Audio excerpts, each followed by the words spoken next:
যমুনা টেলিভিশনের উপস্থাপিকা রোকসানা আঞ্জুমান নিকোলের উপস্থাপনা শৈলীর পরিবর্তন, শেখ হাসিনা পতনের আগে পরে তার অবস্থান। বাংলাদেশের মিডিয়া ল্যান্ডস্কেপে যমুনা টেলিভিশন একটি প্রভাবশালী বেসরকারি চ্যানেল, যা রাজনৈতিক আলোচনা এবং টকশোয়ের জন্য পরিচিত। রোকসানা আঞ্জুমান নিকোল এই চ্যানেলের একজন শীর্ষস্থানীয় উপস্থাপিকা, যিনি রাজনীতি এবং অন্যান্য প্রোগ্রামে অংশ নেন।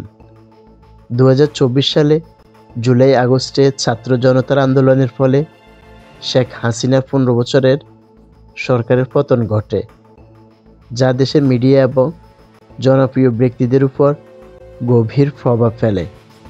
এই প্রতিবেদনটি নিকোলের উপস্থাপনা শৈলীর পরিবর্তন তুলে ধরা হলো।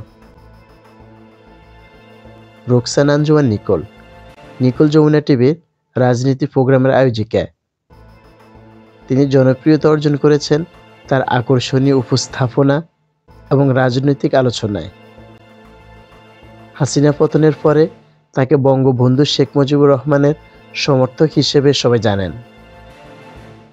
শেখ হাসিনা পতনের আগে নিকোলের একাধিক ভিডিওতে দেখা যায় আওয়ামী লীগের এমপি মন্ত্রীদের ভালো পাক করতে পারে কিনা, বইয়ের কাজে তারা সহযোগিতা করে কিনা, তাদের বাড়ির আঙ্গিনায় লেবু চাষ করে কিনা ইত্যাদি স্টাইলের এমন মিষ্টি মিষ্টি প্রশ্ন করা যেত। মিষ্টি প্রশ্ন করতে দেখা যেত।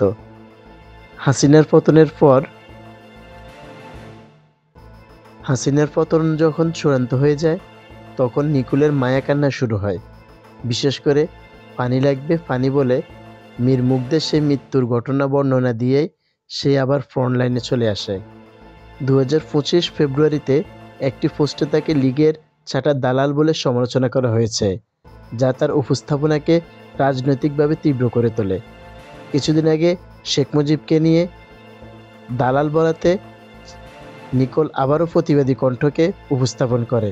এই থেকে বোঝা যায় নিকোল আওয়ামী লীগের একজন সক্রিয় এজেন্ট হয়ে বর্তমানে যমুনা টিভিতে কর্মরত আছেন। সাধারণ মানুষ তার এইসব আক্রমণাত্মক উপস্থাপনা নিয়ে খুবই হতাশাজনক অবস্থা ফিল করছে।